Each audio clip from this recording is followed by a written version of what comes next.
Hello everyone. आज की इस क्लास में हम आपसे डिस्कस करेंगे ऑप्टिकल आइसोमेरिज्म के अंतर्गत ऑप्टिकल एक्टिविटी को। प्रीवियस क्लास में हमने आपसे डिस्कस किया हुआ है कि क्या होता है आपका ऑप्टिकल आइसोमेरिज्म। ऑप्टिकल एक्टिविटी के टर्म में प्लेन पोलराइज्ड लाइट क्या होता है।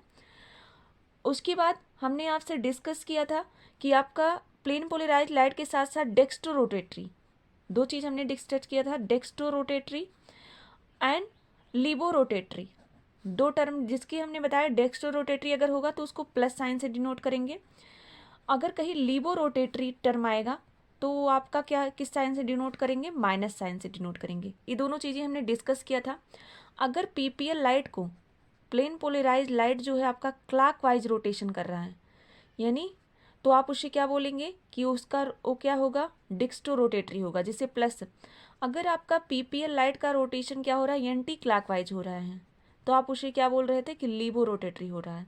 तो ये सब चीज़ों का डिस्कशन प्रीवियस आप वीडियो में हम कर चुके हैं कि लीबो रोटेटरी क्या होता है, डेक्स्ट्रो रोटेटरी क्या होता है, इसके अलावा प्लेन पोलराइज लाइट क्या होता है, निकोल प्रिज्म क्या क्या होता है।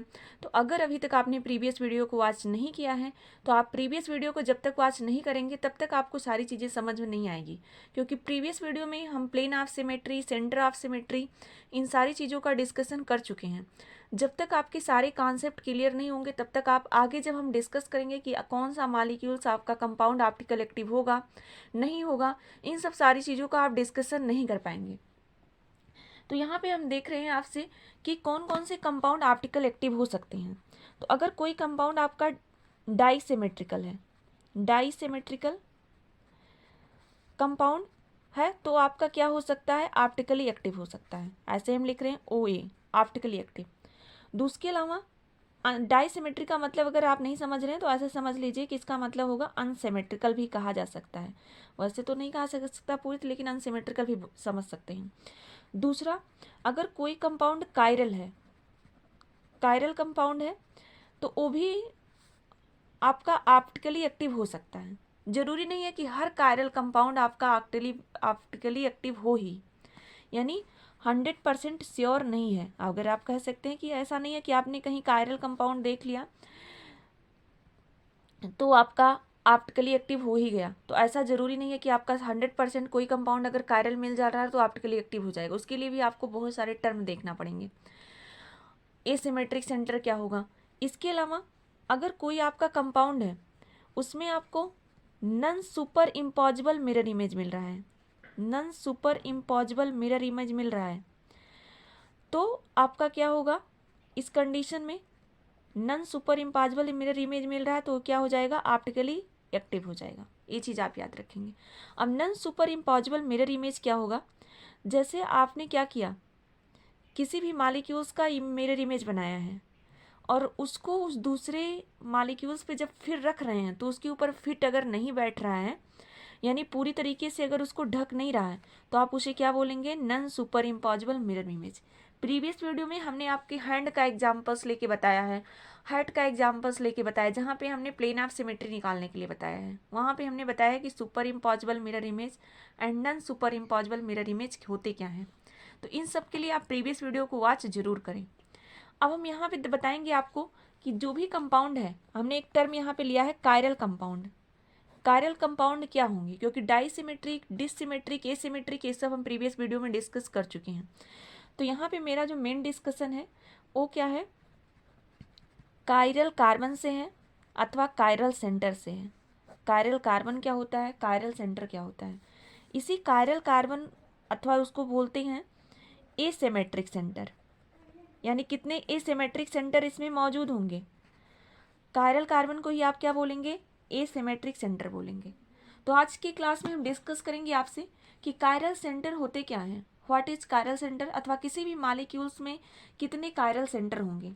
तो सबसे पहले आप जानेंगे जो भी कायरल कार्बन होता है वो जनरली क्या होता है, sp3 हाइब्रिडाइज्ड होता है, sp3 हाइब्रिडाइज्ड। अगर sp3 हाइब्रिडाइज्ड है तो आपको ये पता होगा कि 4 सिग्मा बॉन्ड भी इसमें होंगे, 4 सिग्मा बॉन्ड प्रेजेंट होंगे। ये सारी चीज़ें आपके पीजीटी केमिस्ट्री के लिए, जीआईसी केमिस्ट्री के लिए, आपके केबीएस, एनबीएस, नीट सारे एग्जाम्स के लिए आपका ये वीडियो बहुत बहुत हेल्पफुल होने वाला है। वीडियो को ज़्यादा से ज़्यादा सोशल मीडिया प्लेटफॉर्म पर शेयर करें, लाइक करें एंड सब्सक्राइब करें। तो यहाँ पे हम देख रहे हैं कि sp3 हाइब्रिडाइज्ड होगा और इसके पास 4 सिग्मा बॉन्ड होंगे अगर सेंटर कायरल कार्बन होगा। वो डिफिनीशन की अगर बात करें तो यहाँ पे लिख सकते हैं a carbon atom which is bonded through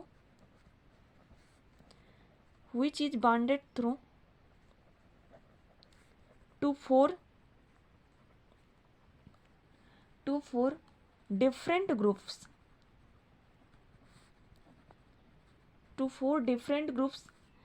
is called an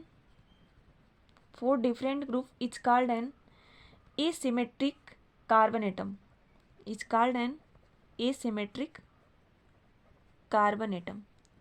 यानी ऐसा कोई कार्बन एटम, एक carbon atom which is bonded through, जो बॉन्डेड होगा 4 डिफरेंट ग्रुप, यानी चारों ग्रुप क्या होने चाहिए, डिफरेंट होने चाहिए। ऐसे सेंटर्स को आप क्या बोलेंगे, एसिमेट्रिक सेंटर कार्बन एटम, अथवा उसे क्या बोलेंगे आप, कायरल कार्बन। यानी कायरल कार्बन वही होगा जिससे कार्बन एटम से 4 डिफरेंट ग्रुप क्या होंगे, जुड़े हुए होंगे। तो यहाँ पे हम आपसे कुछ एग्जांपल्स डिस्कस करेंगे जिसमें क्या होगा, 4 डिफरेंट ग्रुप्स उसमें जुड़े होंगे, तभी वो कायरल कार्बन होगा। अब हमने एग्जांपल्स लिया है एक, यहाँ पे यह कार्बन है, इसके साथ CH2 CH3, दूसरा क्या करें CH2 CH2 CH3, यहाँ पे एक ब्रोमीन लगा दें और दूसरा यहाँ पे क्या करें CH3 लगा दें। अब आपको इसी कार्बन एटम को देखना है, कायरलिटी इस कार्बन पे चेक करना है कि ये सिमेट्रिक है कि नहीं है। तो इस कार्बन से एक ग्रुप C2H5 लगा है, यानी CH2 CH3 लगा है, दूसरा ग्रुप C3H7 लगा है, CH2 CH2 CH3 लगा है, तीसरा ग्रुप ब्रोमीन लगा है, चौथा ग्रुप CH3 लगा है। यानी चारों ग्रुप क्या है, यहाँ पे डिफरेंट है। अगर चारों ग्रुप डिफरेंट हैं तो आप ऐसे कार्बन को क्या बोलेंगे, एसिमेट्रिक कार्बन बोलेंगे। यानी एसिमेट्रिक कार्बन आपका क्या हो सकता है, कायरल कार्बन हो सकता है। अगर ये कार्बन एसिमेट्रिक है तो आप इसे क्या बोलेंगे कि this carbon is chiral carbon. तो कायरल कार्बन की आपको पहचान करना है कि कौन सा कार्बन कायरल होगा, कौन सा एसिमेट्रिक कार्बन अथवा कायरल कार्बन क्या होते हैं। तो उसके लिए ज़रूरी है कि जिस सेंटर पे आपको चेक करना है, जिस कार्बन पे, उससे 4 डिफरेंट ग्रुप जुड़े होने चाहिए। अगर ऐसा कहीं मिल रहा है तो कार्बन आपका क्या होगा, एसिमेट्रिक होगा अथवा कायरल कार्बन होगा। अब दूसरा हम कोई और एग्जाम्पल्स ले सकते हैं, जैसे हमने ले लिया यहाँ पे CH3 लगा दिया, यहाँ पे OH लगा दिया, यहाँ पे H लगा दिया, यहाँ पे भी H लगा दिया। अब आपसे हम पूछ रहे हैं कि ये कार्बन क्या होगा, कायरल होगा, एसिमेट्रिक होगा कि नहीं होगा। तो नॉट कायरल कार्बन, तो ये कार्बन क्या होगा, नॉट कायरल होगा, यानी कायरल ये नहीं होगा, क्योंकि यहाँ पे दोनों ग्रुप क्या लग गए हैं, सेम लग गए हैं। यहाँ भी हाइड्रोजन है, यहाँ भी हाइड्रोजन है, तो ऐसे कार्बन को आप कायरल कार्बन नहीं बोल सकते हैं। तो ऐसा जो भी ग्रुप होगा वो कायरल नहीं होगा। अब हम अगला एग्जाम्पल्स यहाँ पे आपसे डिस्कस कर ले रहे हैं।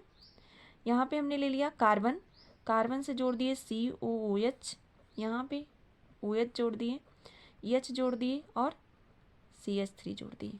अब अगर हम इस कार्बन की बात करें तो इस कार्बन से कितने COH अलग है, हाइड्रोजन अलग है, CH3 अलग है, OH अलग है।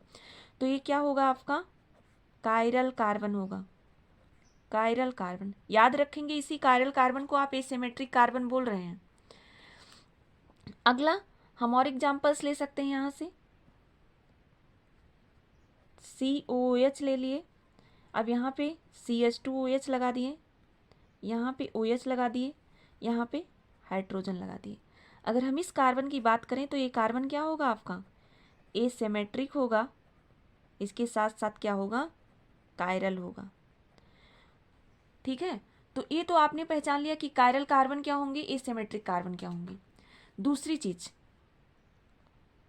ओनली 1 कार्बन अगर एसिमेट्रिक सेंटर है, ओनली 1 एसिमेट्रिक सेंटर है अगर किसी भी मॉलिक्यूल में, अगर आपको कोई ऐसा मॉलिक्यूल्स मिल रहा है जिसमें ओनली 1 एसिमेट्रिक सेंटर है, तो मॉलिक्यूल्स आपका क्या होगा, ये चीज़ आपको पता होना चाहिए कि अगर कोई भी मॉलिक्यूल्स ऐसा है जो आपको मिल रहा है और उसमें एक ही एसिमेट्रिक सेंटर है, सिंगल एक ही एसिमेट्रिक सेंटर है, तो ये क्या होगा, ऑप्टिकली एक्टिव होगा। ये चीज़ आप याद रखेंगे। यानी अगर हम इसकी बात करें तो इसमें एक एसिमेट्रिक सेंटर है, अगर एक एसिमेट्रिक सेंटर है तो ये क्या हो जाएगा, ऑप्टिकली एक्टिव हो जाएगा। यहाँ पे कोई भी एसिमेट्रिक सेंटर नहीं है तो ये क्या हो जाएगा, ऑप्टिकली इनएक्टिव हो जाएगा। उसी अकॉर्डिंग एक कायरल कार्बन है तो ये क्या होगा आपका, ऐसे हम मार्क कर दे रहे हैं नहीं तो आप कंफ्यूज हो जाएंगे कि क्या लिखा है। इसी अकॉर्डिंग अगर यहाँ पे देखिए तो एक कायरल सेंटर है तो ऑप्टिकली एक्टिव हो जाएगा, एक कायरल सेंटर है ऑप्टिकली एक्टिव हो जाएगा। यानी अगर chiral centre only one asymmetric centre है, ओनली वन कायरल सेंटर है, तो उस जो भी आपका कंपाउंड होगा वो क्या होगा, ऑप्टिकली एक्टिव होगा। ये चीज़ आप याद रखेंगे। दूसरी चीज़ है कि मोर देन 2 एसिमेट्रिक सेंटर, अगर एक दो से ज़्यादा एसिमेट्रिक सेंटर आ जा रहे हैं तो may be optically active or not, may be optically active OR not. अगर दो से ज़्यादा यानी एक से ज़्यादा दो से ज़्यादा मालिक एसिमेट्रिक सेंटर मिल जा रहे हैं तो उस कंपाउंड ऑप्टिकली एक्टिव भी हो सकता है और नहीं भी हो सकता है। ये चीज़ आप याद रखेंगे। लेकिन अगर ओनली एक ही एसिमेट्रिक सेंटर है तो ये चीज़ आप श्योर रखेंगे कि अगर एक एसिमेट्रिक सेंटर है तो उस कंडीशन में वो मॉलिक्यूल्स क्या होगा, ऑप्टिकली एक्टिव होगा। तो इस क्लास में हमें बस इतना सा ही डिस्कशन करना है कि कौन सा आपका ऑप्टिकली एक्टिव होगा, कौन सा नहीं होगा, कायरल सेंटर क्या होते हैं। तो दूसरी चीज़ है कि जो भी मॉलिक्यूल्स होगा, अगर हम यहाँ पे बात करें कि ये मॉलिक्यूल सेंटर आपका एसिमेट्रिक होगा, तो अगर ये सिमेट्रिक सेंटर है तो वहाँ पे प्लेन ऑफ सिमेट्री नहीं पाई जाएगी। ये चीज़ आप याद रखेंगे कि अगर ये कार्बन एसिमेट्रिक है तो वहाँ नो प्लेन ऑफ सिमेट्री होगी, यानी प्लेन ऑफ सिमेट्री नहीं होगी, क्योंकि यहाँ से आप इसको कहीं भी इक्वल हाफ से डिवाइड नहीं कर सकते हैं। तो ये चीज़ आप याद रखेंगे। दूसरा चीज़ हम यहाँ पे और एग्जाम्पल्स आपसे डिस्कस कर रहे हैं। यहाँ पे हमने एक एग्जाम्पल साइक्लिक कंपाउंड्स का ले लिया, एक CH3 लगा दिए, यहाँ पे एक हाइड्रोजन लगा दिए। अब अगर बात करें जो भी यहाँ पे कार्बन लगे हैं, हाइड्रोजन हाइड्रोजन, यहाँ पे हाइड्रोजन हाइड्रोजन, अगर हम इस कार्बन की बात करें तो क्या होगा, यहाँ पे भी no chiral centre, no chiral centre, कोई कायरल सेंटर नहीं होगा। यहाँ पे दो ग्रुप सेम मिल गए, कोई कायरल सेंटर नहीं होगा। अब यहाँ पे देखेंगे एक CH3 दूसरा है, दूसरा CH3 हाइड्रोजन है। अब इसके आगे जाएंगे तीसरा ग्रुप यही मिल रहा है CH2, और इसके आगे जाएंगे तब भी यही ग्रुप मिल रहा है, यानी दोनों ग्रुप यहाँ पे क्या हो जा रहे हैं, सेम हो जा रहे हैं। इसीलिए ये भी क्या है, नो कायरल सेंटर,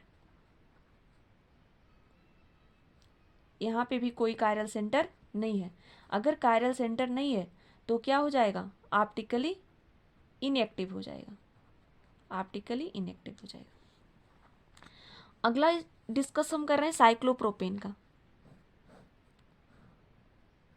यानी ये आपका किसका स्ट्रक्चर हमने बना दिया, साइक्लोप्रोपेन का। साइक्लोप्रोपेन में देखेंगे हाइड्रोजन हाइड्रोजन, तो यहाँ पे भी क्या है, नो कायरल सेंटर, कोई कायरल सेंटर नहीं है, नो कायरल सेंटर अथवा नो एसिमेट्रिक सेंटर। तो अगर कोई कायरल सेंटर नहीं है तो क्या होगा, ऑप्टिकली इनएक्टिव हो जाएगा।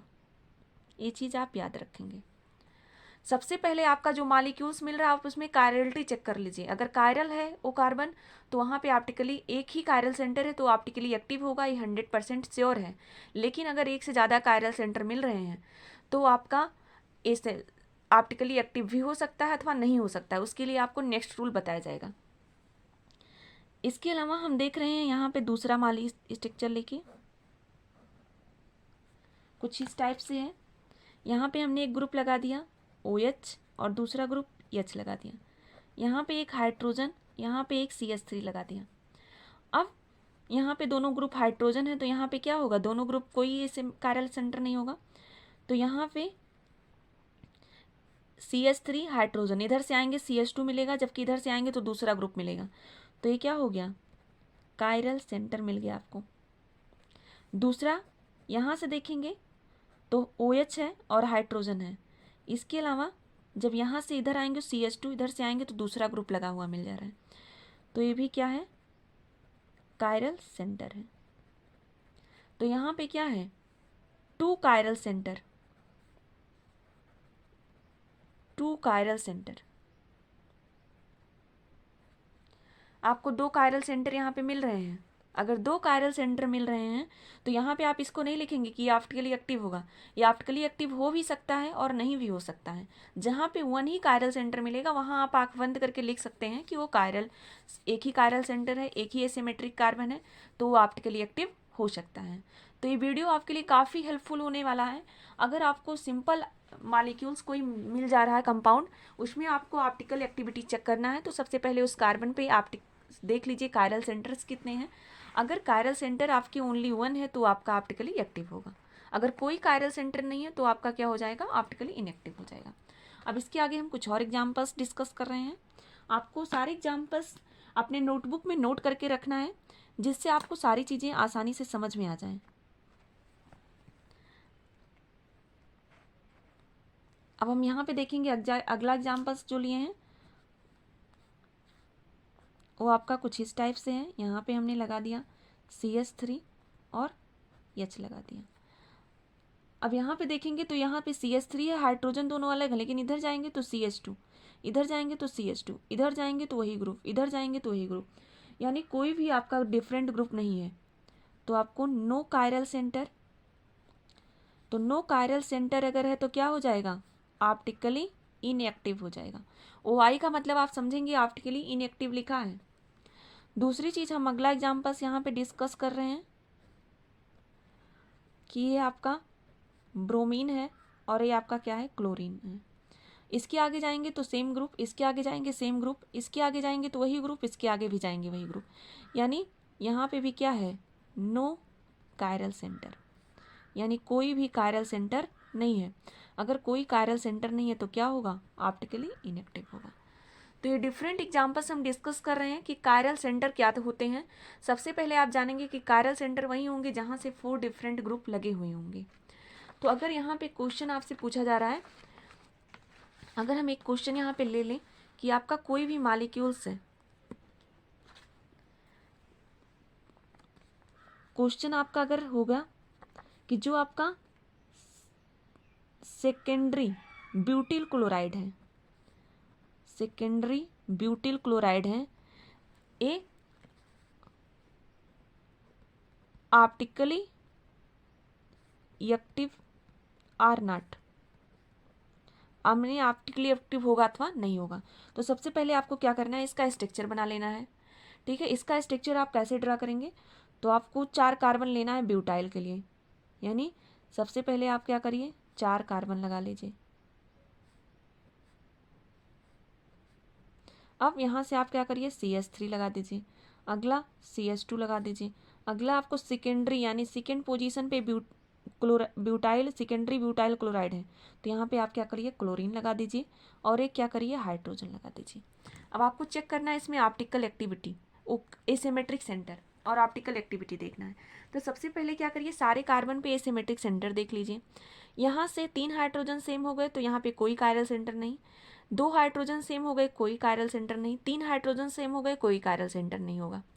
अब इसी सेंटर पे आपको कायरल सेंटर कार्बन पे मिलेगा, यानी यहाँ से एक हाइड्रोजन लगा है, एक क्लोरीन लगा है, इधर आएंगे CH3 लगा है, इधर C2H5 लगा है, तो इस कार्बन को क्या बोलेंगे आप, एसिमेट्रिक कार्बन, एसिमेट्रिक कार्बन बोलेंगे, जिसे आप क्या बोल रहे हैं, कायरल कार्बन बोल रहे हैं। एसिमेट्रिक कार्बन होगा अथवा कायरल कार्बन होगा।